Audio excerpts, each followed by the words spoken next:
Youssef Indy, bonjour. Nous nous étions rencontrés ensemble au dernier colloque sur le Yémen, Oui, puis à la suite de ça dans l'émission Guerre et paix du Cercle des volontaires. oui. Et par la force des choses, nous nous retrouvons face à face avec grand plaisir. J'avais vraiment apprécié vos points. Merci. Jean-Maxime Corneille, tout aussi heureux de vous retrouver. Aujourd'hui donc émission sur le wahhabisme et sur l'actualité. Nous allons essayer peut-être de débriefer, de faire une sorte de bilan d'étape de ce qui nous est servi là dans l'actualité. Nous avons vraiment des aspects assez sensibles. D'une part l'actualité en France et d'autre part l'actualité en Syrie, avec donc en France vraiment les attentats, il y a vraiment des points intéressants. Certainement dans le fait que les gens commencent à se poser les bonnes questions, précisément sur la question de l'origine du mal wahhabite et la question de savoir jusqu'à quel point cela peut-y aller. Quel a été votre sentiment là-dessus, quant à l'évolution de la situation en France ? Alors, si on doit évoquer le wahhabisme, la première idée qui me vient à l'esprit, c'est le parallèle entre le wahhabisme à sa naissance et le wahhabisme à son arrivée. Je m'explique, Daesh est clairement le dernier avatar du wahhabisme. Et contrairement à ce que l'on peut imaginer, en réalité, les actes de Daesh, je dirais pas l'organisation en tant que telle, hein, mais sa sauvagerie, ses modes opératoires, on peut dire, ressemblent beaucoup plus aux actes commis par les Saouds et Mohammed ibn Abdul Wahhab au milieu du XVIIIe siècle qu'à l'Arabie saoudite moderne, qui s'est, entre guillemets, formalisé, un État terroriste formalisé. Lorsque le wahhabisme a connu ses premières expansions dans la péninsule arabique, nous avons vu, en tout cas nous avons des documents qui le prouvent, les troupes saoudiennes dirigées par le guide spirituel entre guillemets Mohammed ibn Abdul Wahhab commettre des massacres de masse, éventrer les femmes enceintes, tuer les hommes, achever les blessés au sol, aucune pitié pour les fuyards, etc. Aujourd'hui, on voit Daesh commettre exactement les mêmes atrocités à une toute autre échelle, mais le wahhabisme a opéré durant, en tout cas à ses débuts, des décennies et des décennies, jusqu'à l'instauration du royaume saoudite en 1932. Voilà ce que je peux dire sur le wahhabisme dans les faits. Maintenant, en France, ce qui se passe, c'est que on est dans une situation qui ressemble à une situation de pré-guerre civile, où on nous présente ces terroristes comme des musulmans radicaux ou des islamistes, alors qu'en réalité, lorsqu'on regarde les profils, lorsqu'on se penche sur les profils de chacun, on se rend compte que ce sont soit des anciennes prostituées, des voyous, des assassins, des dealers, des fumeurs de shit, ou des ivrognes. Ou des ivrognes. En réalité, on a affaire là à des athées, des athéistes en puissance qui sont passés d'un athéisme à un autre en réalité, c'est-à-dire le wahhabisme. Je dirais pas que c'est un athéisme, mais j'appellerais ça plutôt un antinomisme, une religion sans transcendance, ni transcendant, ni réelle divinité. C'est une religion matérialiste.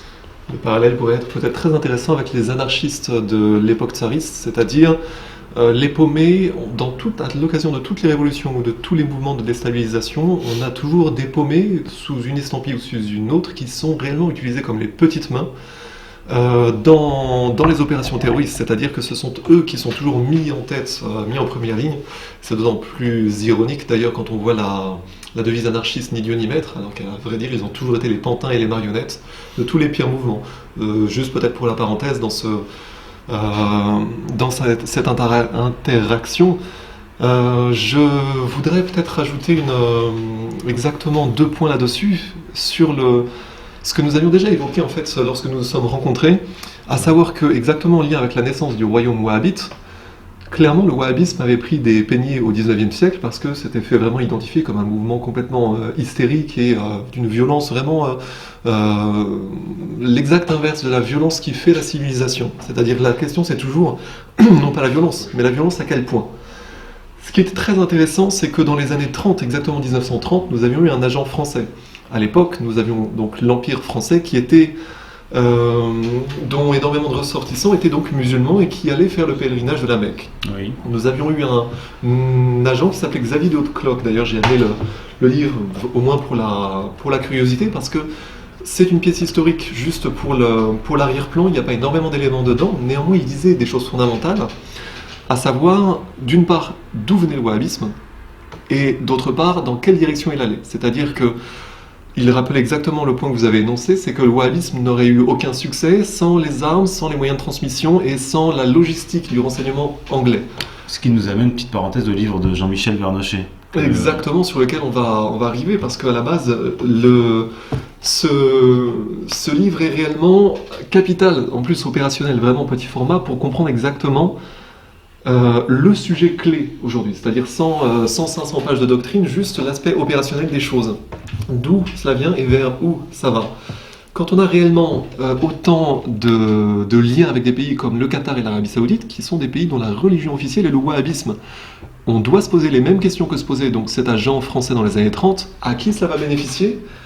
Concrètement, il disait clairement que l'instrumentalisation des pires extrémistes servait à constituer un royaume, et là il y a une actualité absolument brûlante du propos, un royaume qui depuis l'Arabie Saoudite allait revenir jusqu'à la Syrie. C'était ce que disait, on se souvient de Lawrence d'Arabie, oui. Mais on parle jamais de Saint John Philby qui était derrière, et qui lui était bien plus l'orchestrateur de ça. L'actualité géniale, c'est que, dans le sens où le parallèle génial avec l'histoire, c'est que la Syrie était directement menacée. Syrie qui à l'époque était un mandat français qui s'est fait attaquer après la Première Guerre mondiale. L'actualité de ce qu'il se passe aujourd'hui en Syrie, en lien avec cette naissance d'un Daesh en tant que peut-être future Arabie Saoudite, en comprenant l'inverse, c'est-à-dire que l'Arabie Saoudite soit le Daesh qui aurait réussi, c'est tout à fait juste, mais actualisation donc assez fabuleuse.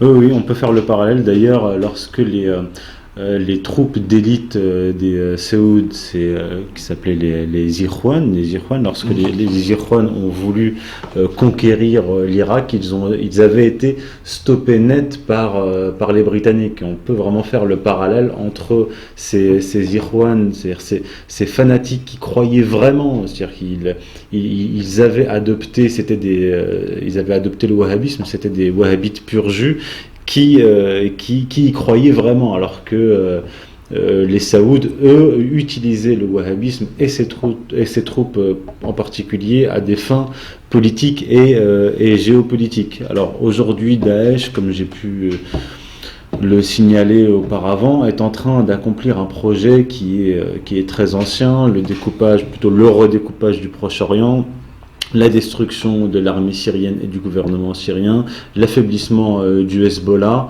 et à terme servir les intérêts géostratégiques israéliens dans la région. Là, on arrive sur un point réellement intéressant, c'est-à-dire qu'en ce sens, il y a un certain nombre de voix dissidentes qui s'élèvent, ne serait-ce que chez les observateurs avertis, mais également certains hommes du sérail qui font sortir certaines informations. À partir du moment où donc les États-Unis ont quitté l'Irak en 2011, disons qu'on a tenté de repeindre Al-Qaïda comme quelque part un allié potentiel contre la Syrie au début de la guerre de Syrie. Puis deuxième point, la réaction des militaires américains qui ont dit en gros nous n'allons pas servir d'Air Force pour le compte d'Al-Qaïda. Et c'est à ce moment-là, voilà ce que disent les observateurs du sérail, du renseignement militaire américain, c'est que c'est à ce moment-là que le nom quelque part a été changé et qu'on a eu l'émergence d'une nouvelle entité qui s'est appelée l'État islamique. On lui donne plusieurs noms, plusieurs entités. La question en effet c'est à quelle fin ? Qu'est-ce qu'il crée autour notamment d'Israël ? Qu'est-ce qu'il crée en Irak et jusqu'à quel point la situation peut être dangereuse, c'est-à-dire créer toute une zone d'instabilité jusqu'à la Syrie. L'intervention russe sous cet angle-là est intéressante parce que c'est vraiment un holà qui est mis. Oui, alors lorsqu'on observe sur une période de courte durée l'évolution de Daesh, on ne peut pas comprendre sa raison d'exister, ses finalités géopolitiques. Et moi je pense qu'il faut revenir à des considérations de plus longue durée, historiques et géopolitiques, et se pencher sur le plan dont je parle souvent, qui a été d'ailleurs édité chez Sigest, le plan Oded-Yinon, que j'analyse en détail dans mon livre, que je remets en perspective, dans une perspective géopolitique et historique, pour comprendre l'origine, ou en tout cas, si on ne peut pas saisir l'origine de Daesh, sa finalité. Lorsque le plan israélien de redécoupage du Proche-Orient a été établi en 1982, puis repris par les Américains en 2002 et par le New York Times en septembre 2013, et donc lorsqu'on regarde ces cartes, on voit clairement l'Irak est divisé en plusieurs États, un État sunnite, chiite, un État kurde. Une balkanisation de la zone, oui. De l'Irak, de la Syrie en 4 États, etc. Ça, je l'ai déjà dit à plusieurs reprises. Et ce qu'explique Oded-Yinon, c'est qu'il dit donc l'objectif d'Israël sur la longue durée, c'est de faire donc de l'État d'Israël un État impérial dans la région. Pour ce faire, nous devons faire éclater les États proches d'Israël, en particulier l'Irak et la Syrie. Mais la guerre d'Irak, qui a été motivée par le lobby pro-israélien en 2003, n'a pas pu accomplir ce projet immédiatement.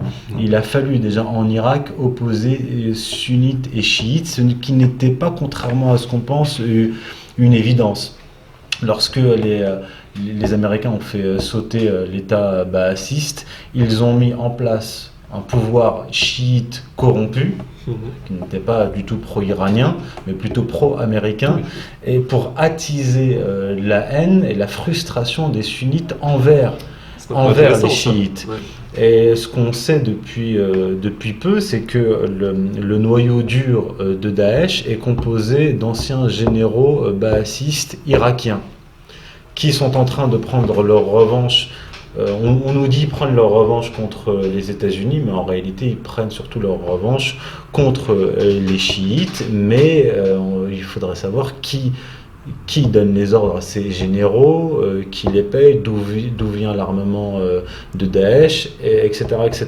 Mais en tout cas, ce qu'on peut dire lorsqu'on fait une analyse profonde de la situation actuelle, c'est que Daesh est en train d'accomplir le plan Oded-Yinon, c'est-à-dire faire sauter l'Irak, c'est déjà fait, mais les derniers verrous sont la Syrie et le Hezbollah. D'ailleurs, pour en venir à la Russie, lorsque la Russie a démarré son intervention au Proche-Orient, en Syrie en particulier, immédiatement, Netanyahou est parti avec son état-major en Russie pour avoir deux garanties de Poutine. La première, c'est qu'il pourrait, Israël, continuer à bombarder à intervalles réguliers la Syrie.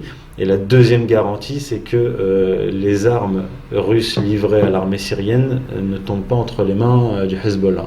On a plusieurs dynamiques qui s'entrechoquent. Il était vraiment fondamental de rappeler que ces choses-là se comprennent à 50 ans et pas à 5 ans. C'est vraiment la constante des vraies dynamiques géopolitiques. Avec une vision journaliste, on ne peut absolument pas comprendre et à la limite, on va surréagir sur l'instant. Il faut vraiment être à la fois pragmatique, mais également avoir vraiment le recul du temps long. Sur ce point, en plus, les Israéliens jouent un rôle assez trouble, puisqu'il y a un article qui est intéressant sur le site de l'auteur américain William Engdahl sur le fait que là, Israël a trouvé sur le plateau du Golan, c'est-à-dire qu'un terrain, une zone de terre qui est encore officiellement syrienne, mais retenue par Israël depuis la guerre des 6 jours. Or, il y a du pétrole dessous. Oui, et clairement, on a des déclarations, elles sont citées dans l'article, génie et génocide, vous verrez. Oui. Sur le fait que Israël a un intérêt direct à l'affaiblissement total de la Syrie, oui. Un intérêt qui peut être récent et qui peut être parallèle au plan Oded-Yinon, donc déjà. Plus que parallèle, parce que Oded-Yinon lui-même parlait de récupérer les zones gazières et pétrolières. Alors il ne parlait pas du Golan à cette époque-là, en 1982, mais il parlait déjà du Sinaï, par exemple. C'est ça, et il y a aussi autre chose, c'est qu'on ne découvre en général les vraies matières premières stratégiques que bien plus tard, comme s'il s'était agi d'un hasard au moment où on était à un endroit. Bien plus tard, on s'apercevra, oh là là, il y avait du pétrole. Le cas rwandais est très intéressant là-dedans. Il y avait du pétrole, des métaux précieux, etc. Mais on ne savait pas au moment où on y allait. C'était vraiment par hasard. Il faut quand même avoir Encore une fois, le recul, c'est que les informations qui nous sont données sont en retard par rapport aux informations des initiés, c'est évident. Et l'histoire pétrolière regorge de ce qu'on appelle le déni stratégique, typiquement britannique, mais le déni stratégique, c'est-à-dire si on est à un endroit, c'est évidemment par hasard. C'est ni pour l'or de l'Afrique du Sud ou les diamants, c'est certainement pas pour le coton du Soudan, c'est pas du tout pour le pétrole de Mésopotamie, c'est un total hasard.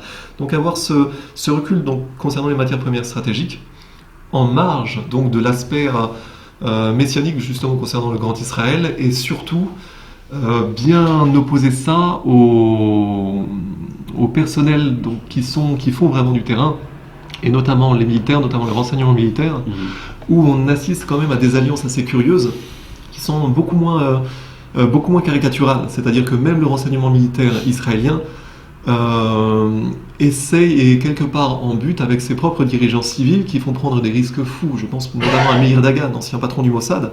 Ses déclarations sur Netanyahou sont très claires. Il fait prendre des risques fous à Israël, et des gens comme ça à la tête de l'État, que ce soit en Israël, que ce soit chez Daesh, que ce soit chez n'importe qui, font prendre des risques fous à la région, mais quelque part par extension au monde. Ce qui nous amènerait peut-être là à notre incident proche potentiellement un incident de nature à créer la Troisième Guerre mondiale. Mais quand on a un Sukhoi 24 qui se fait descendre par les Turcs, voir que ce soit, disons que l'hypothèse principale, que ce soit un État contre un État, j'estime qu'il y a d'autres hypothèses. C'est-à-dire que des forces paramilitaires ont très bien pu faire ça de façon à compromettre à la fois la Turquie et la Russie. Ça, c'est une opération qui est complètement négligée, enfin c'est une possibilité qui est complètement négligée, qui serait négligée avec un strict point de vue journalistique, mais que nous devons envisager. Parce que réellement, ce que disent les hommes du sérail, notamment le renseignement militaire américain, c'est que par la Turquie transitaient des armes données par, quelque part, une armée fantôme en marge de l'armée américaine, qui est en fait l'évolution de ce que l'on appelait après Blackwater, c'est-à-dire les contractors qui faisaient transiter des armes libyennes vers la Syrie via la Turquie, mais de façon, je veux dire, dans le dos, avec la complicité de certains services turcs, mais globalement dans le dos de l'armée américaine. Il n'est pas du tout possible qu'un incident de ce type ait été créé justement pour compromettre à la fois la Russie et la Turquie. Et en effet, quelque part, ça pourrait être une mèche pour quelque chose de plus grave. Alors l'autre interprétation qu'on peut avoir, qui n'entre pas en contradiction avec la vôtre, c'est que la Turquie fait, comme j'ai pu le dire, le boulot, le travail pour le compte des États-Unis, de Daesh, mais de manière plus cachée, plus occulte, d'Israël, parce que l'intervention russe, comme vous l'avez déjà dit, pose un énorme problème sur le plan géostratégique au Proche-Orient. Si la Russie annihile Daesh, ça change le scénario, oui. Ça modifie le scénario, et il faudrait faire une actualisation, réactualiser la géostratégie proche-orientale. C'est-à-dire, si, comme ils le font actuellement, ils desserrent l'étau autour de l'armée syrienne, que l'armée syrienne commence à reprendre du terrain, que Daesh est acculé en Irak et finalement éliminé en Irak par la Russie. Le scénario tomberait, oui. Le scénario du Grand Israël tomberait, et il faudrait la situation serait paradoxalement plus grave, parce que les fauteurs de guerre, les Israéliens, les pro-israéliens aux États-Unis, feraient tout leur possible pour déclencher là, pour le coup, une troisième guerre mondiale. Vous pensez que les deux incidents, parce qu'on parle de l'incident du Sukhoi, mais juste avant, un autre avion russe, cette fois civil, s'est fait descendre dans le Sinaï. Oui. Envisagez-vous donc la possibilité que ça soit... Vous savez, il faut bien avoir... l'objet de ces entretiens, c'est de redonner quelque part une culture du renseignement, et surtout l'inverse de la réaction hystérique des journalistes. C'est-à-dire qu'un attentat est toujours un message à faire passer. Ça, c'est un point vraiment important. Et le message est compris par ceux à qui il est destiné, et pas forcément par les journalistes du Monde qui vont vous expliquer que c'est affreux, ou que les avions russes, c'est des anciens Tupolev, etc. Ce genre d'explication, vraiment, c'est... Quelle est la vraie signification, en effet, vous pensez possible ce genre de représailles indirectes, ou un message à faire passer justement au moment où les Russes venaient de s'immiscer exactement dans le scénario, et d'une façon réellement qui a surpris l'OTAN? Alors l'avion commercial russe qui a été abattu et l'avion de chasse russe qui a été abattu peuvent être donc ces deux actes qui peuvent être qualifiés d'actes de guerre. Ces deux actes de guerre peuvent être interprétés comme des mesures de rétorsion contre la Russie. Le message donné à la Russie, comme le feu qu'on avait allumé en Ukraine à la porte de la Russie. C'est exactement le même message, c'est-à-dire ne vous approchez pas de la Syrie. Tout comme lui-même, de chasse gardée, ouais. Poutine l'avait dit, il me semble, dès 2011-2012, la ligne rouge, c'est la Syrie. Ce qui m'a amené à développer l'idée de Syrie comme pivot géostratégique mondial. C'est là que tout se joue, c'est là que les puissances régionales et les puissances militaires régionales et mondiales s'opposent. Et le dénouement, la finalité de cette opposition en Syrie dessinera la géopolitique future et bouleversera certainement l'avenir. C'est une double lecture à la fois stratégique et en plus qui rejoint des aspects complètement messianiques que connaissent quelque part les anciens chrétiens agnostiques, mais que connaît beaucoup plus l'islam, alors que les chrétiens catholiques les ont en partie oubliés. La Syrie est à la fois stratégique. Vous voyez encore une fois les articles de William Engdahl là-dessus sur l'aspect pétrolier. Le renseignement militaire américain, et notamment quelqu'un dont je traduis les textes, et plus tard nous mettrons cela en ligne, Steve Pechenik disait très clairement il y a 3 ans, de toute façon la Syrie ne sera pas lâchée. Or, si vous voyez sur la carte ce qu'il est resté de la Syrie loyaliste, donc loyale à Bachar al-Assad, c'était vraiment une bande côtière, il n'y avait réellement plus grand-chose. Il est très clair que la Russie a laissé vraiment les choses, non pas pourrir, mais voir jusqu'à où elle pouvait aller, et qu'en face, les différents agrégats de terroristes, de Daesh, de Al-Nusra, le terrorisme modéré, etc., bénéficiaient d'effectifs illimités en provenance du sud-est, mais également du nord, par la Turquie. Les uns et les autres transitant par les deux zones, et ayant été formés, ça a été dit très clairement, notamment par Steve Pechenik, formés par des boîtes, par des entreprises privées type contracteurs américains, pour justement avoir des effectifs illimités contre Bachar al-Assad. La Russie a laissé faire ça. Il y a eu déjà des soutiens, ça s'était déjà passé au début des années 80, peu de gens le savent, mais la Russie a laissé faire ça jusqu'à un certain point. Par contre, la façon dont elle intervient là, et surtout en lien avec l'Iran, mais également, il semblerait, la Chine, et évidemment le Hezbollah, c'est vraiment quelque chose de synchronisé, et c'est vraiment une alliance qui prend forme. En ce sens, quand on parle d'une communauté internationale, dans nos médias à nous, c'est l'Angleterre, les États-Unis, Israël, la France et l'Allemagne en tant que caniche, mais réellement, nous jouons là-bas un jeu qui est l'exact inverse de notre histoire, et surtout, nous devrions bien plus être des hommes de paix et comprendre la différence entre le vrai islam et le wahhabisme. Et c'est pour ça que j'avais été séduit justement par vos analyses qui sont vraiment capitales, et également le livre de M. Vernochet qui était vraiment... C'est le sujet des sujets en ce moment. Le wahhabisme d'aujourd'hui, c'est le bolchevisme d'hier, c'est-à-dire un risque pour la civilisation. Ce que disaient tous les initiés de l'époque, ce qu'aujourd'hui disent également les initiés du moment. Alors peut-être pour conclure, on peut dire que le wahhabisme est l'outil principal, fondamental de cette très large stratégie du choc des civilisations qui consiste à opposer le monde chrétien, ou plutôt le monde post-chrétien, au monde musulman, mais pas seulement au monde musulman, le monde russe orthodoxe et chinois. Et je tiens à dire que cette stratégie est une stratégie religieuse, messianique, qui a été élaborée dès le Moyen-Âge. On retrouve des textes... c'est ça dans votre livre, Occident Islam, c'est justement le... Il y a un texte qu'on trouve au Moyen-Âge, un texte important que j'analyse, qui parle très clairement du terrorisme en disant que les fils d'Ismaël, c'est-à-dire les musulmans, provoqueraient des troubles dans le monde et qu'en réponse à ces troubles-là, les fils d'Édom, c'est-à-dire les Européens, attaqueraient Ismaël, qu'ils chasseraient de Palestine. Nous y sommes. Ce sera certainement le mot de la fin justement pour de la nourriture pour l'esprit, comme diraient nos amis britanniques. Je vous remercie beaucoup pour cet entretien. Je vous remercie. Regardez.